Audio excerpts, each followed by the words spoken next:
Please select a mission.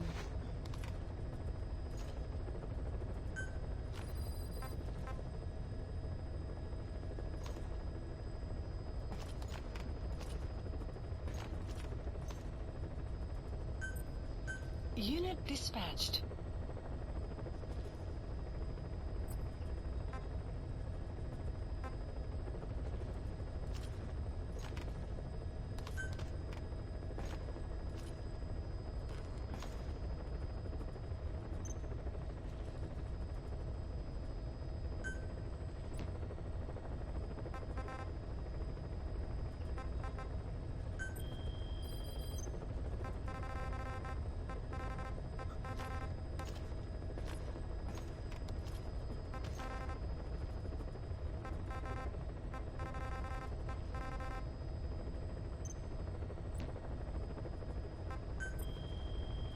Please select a mission.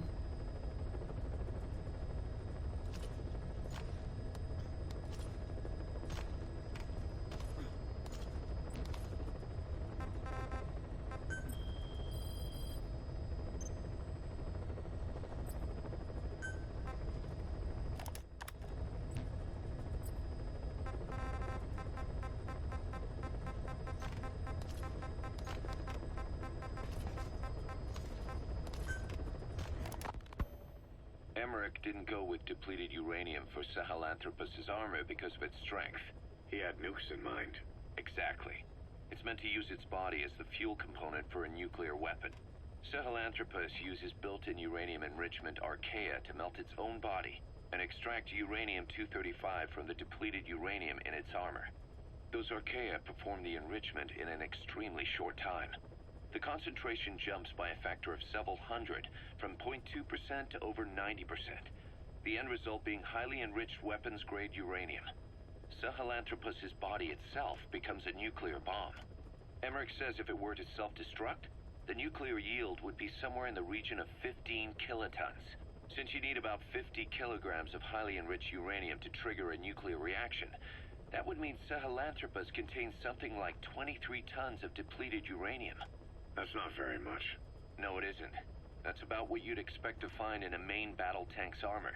The point is, it can be transported anywhere, even use its conventional weaponry on the battlefield, and the international community will never suspect a thing.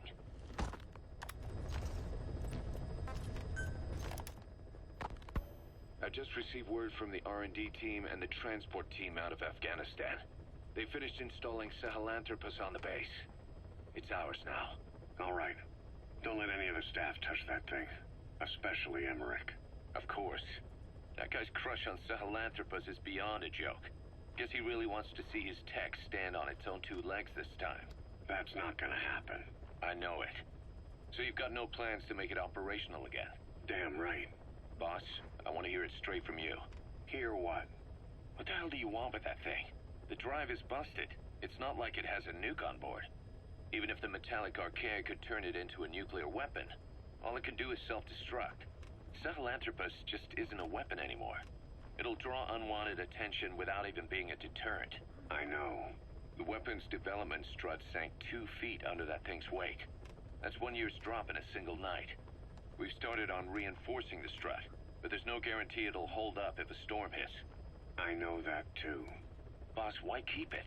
It's a mark. Us diamond dogs, we don't have a country to call home. That means we have no past, nothing to prove that we lived. Every one of us threw it all away when we came here. Sahelanthropus is a symbol to show that the likes of us brought at least one crisis to its end. A mark in history. So we can't just fade away. It's of no practical use to us. But we still need it. A symbol of what we've done. I'm glad I sounded you out on this.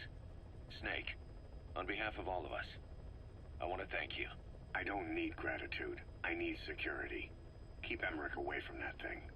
Roger that.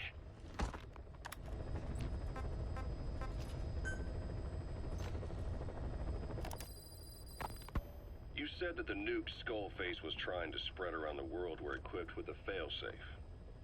Something that could shut them down at will. His will. Quite so. After all, he needed a guarantee that a buyer wouldn't simply turn the weapons back on him. So how can they be stopped? The criticality trigger, that is, the detonator, is a complete black box design. Any attempt to dismantle it causes it to melt in seconds, using the corroding archaea. The design ensures that no detonation is possible unless he disengages the lock. So he had a way to disengage it remotely. Precisely. The client simply presses a button. At that moment, the detonator begins transmission with a surveillance satellite.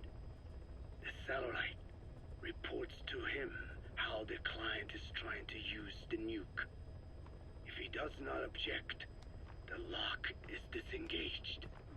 But if it's a risk to him in any way... The detonator melts down. The same is true if detonation does not occur within a preset time after the lock is disengaged. The nuke is rendered useless. Who the hell would buy something with strings attached like that? The client would never know until the moment they actually try to use it. Most likely, he would have explained the time delay as the detonators needing time to activate. And he only intended to sell to technologically primitive groups in the first place. Let me guess. He'd claim it was defective and offer a replacement. Shadier than a used car salesman. Skullface shakes your hand like a friend, using the other to control you like a puppet. This is how he works.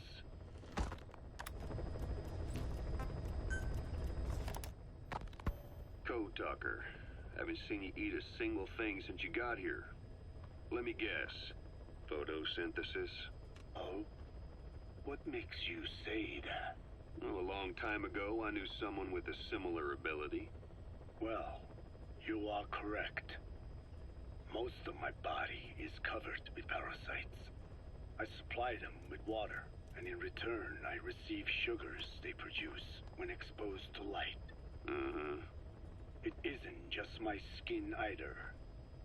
The parasites also act as my eyes. They have replaced many of my internal organs as well.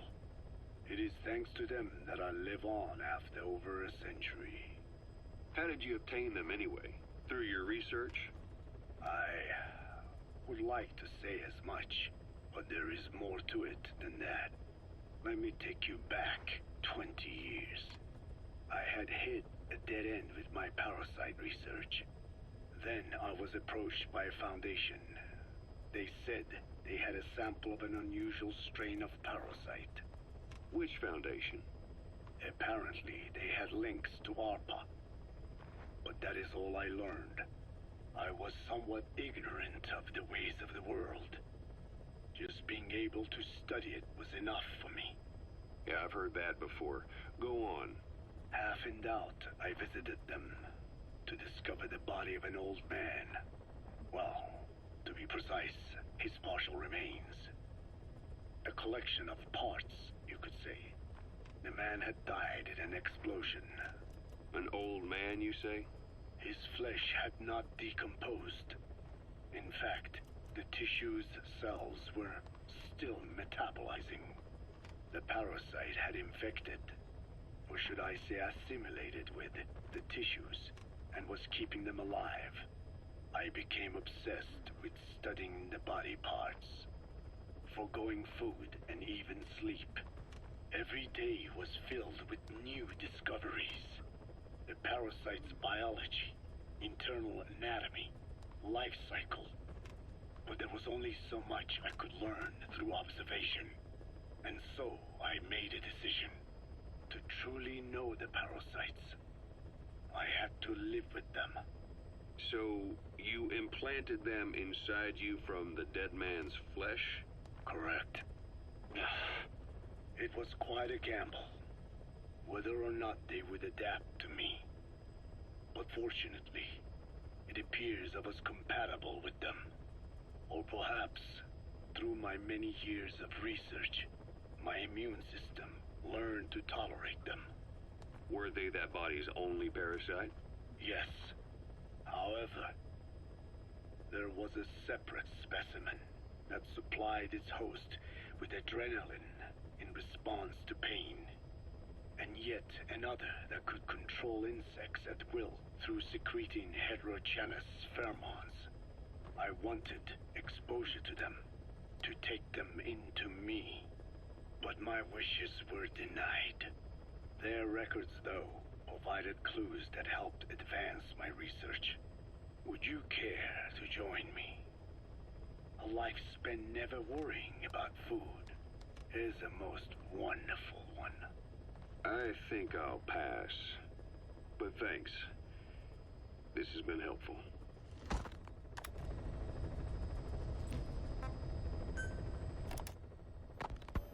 Skullface has finally burned out.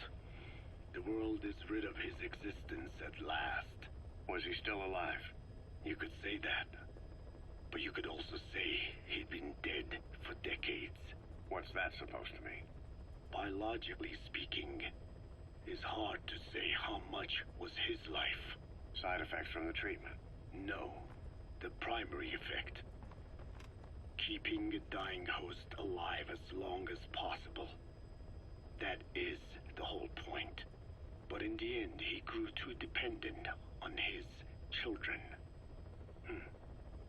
As if he had any other way to keep on living. He first underwent parasite therapy before the Soviet Union became his home. His body was horribly burned. Fire washed across his thin young frame and stole his skin and his throat, even his lungs. Only through repeated therapies could the parasites keep him alive. Most of his life became something the parasites gave to him. And then he lost the ability to die. That is correct. The parasites live on past the host's death, still aiding cell composition. At that stage, there is no way to extract them from the host cells. There is no way of knowing when the last cell of Skullface's body would die. The only choice was to burn the whole thing. And his children, along with it. And I am one to talk. When my life is snuffed out, I expect you to treat my body the same way. And when I burn, I will truly be one with my children for the first time. You say there were 3 English vocal parasites. According to Skullface, yeah.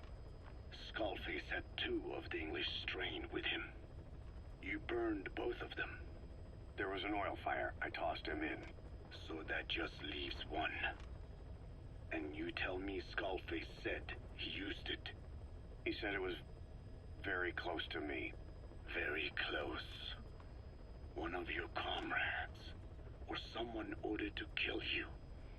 Or he could have been speaking metaphorically.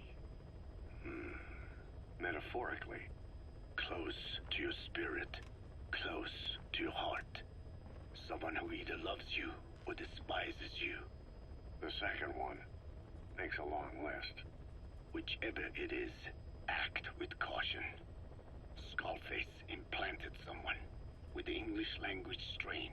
Who it is irrelevant. Why? I tell you what Skullface really meant. Very close to you means you will be exposed. All the infected here have been given the Wolbachia. Even if the vocal cord parasites infect them now, they cannot reproduce.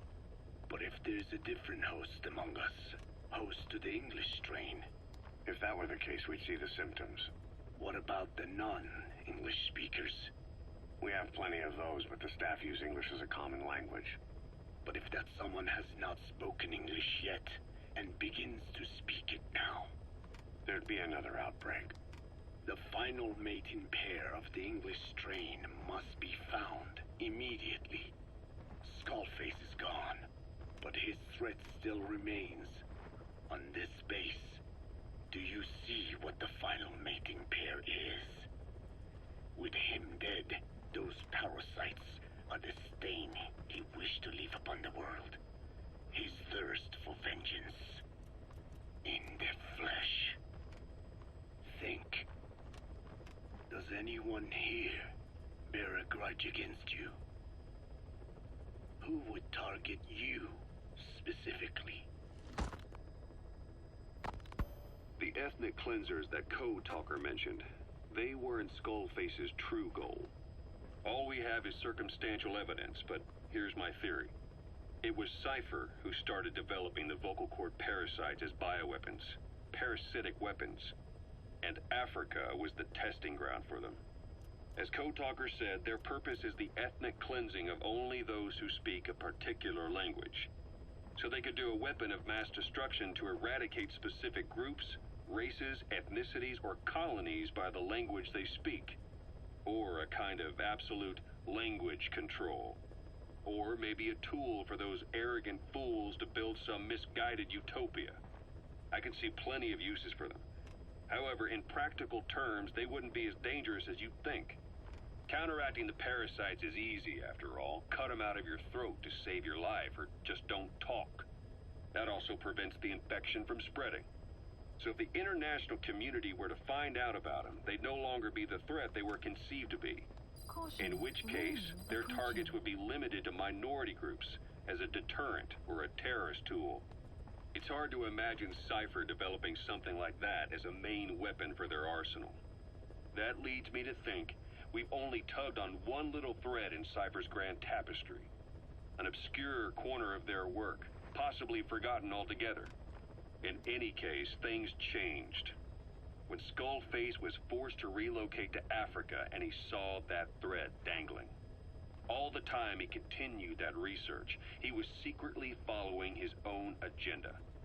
The ethnic liberator parasites. His English language strain.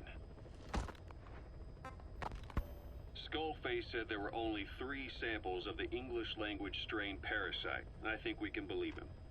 Bringing his ethnic liberator's plan to fruition depended on creating an English version of the vocal cord parasites at all costs. But an English strain would have been useless to Cypher. Worse, it could have destroyed everything they'd built. It was the one type they couldn't allow. That means Skullface was forced to develop his English strain out of sight of Cypher's network. Naturally, he couldn't use the greenhouse facility Cypher had set up and filled with guinea pigs. Skullface must have found some secret place to create his precious few English parasites, hiding all evidence like a man cheating on his wife. Somewhere, an entirely standalone environment. And when his plan entered its final phase, he must have made the place disappear. Some little room, could be anywhere, but now nowhere at all. We'll never know where he did it. But to elude Cypher's surveillance, it couldn't have been big. I believe Skullface was telling the truth. There were only ever 3 samples of the English language strain. Why activate Sahelanthropus in Afghanistan? This is how Skullface wanted things to play out. The Soviet Union secretly develops a new type of nuclear weapon and successfully deploys it in Afghanistan. Revealing the existence of Sahelanthropus results in a return to the glory days of the Cold War. The threat it poses reignites the nuclear arms race between the world's major powers. The demand for nuclear weapons increases around the globe. What if you then introduced a nuclear weapon anyone could get their hands on? Non-nuclear nations, militant groups of all shapes and sizes, they'd all jump at the chance. Sahelanthropus was a marketing tool to sell nukes all around the world. But I think it's safe to say that plan was stamped out before it got up and running. The world's intelligence agencies never did turn up anything conclusive on it. After all, Sahelanthropus vanished before word could spread. Everything that's happened is already a fading memory, never to join the pages of history. Except for Cypher. Cypher won't forget. They'll already be working on something, quietly, beneath the surface. They'll use the pieces of data scraped together from this incident to build their own bipedal weapon. It'll take them a long time to complete it, but for now, the greed sector have found their new life's work. We'll have to be ready too.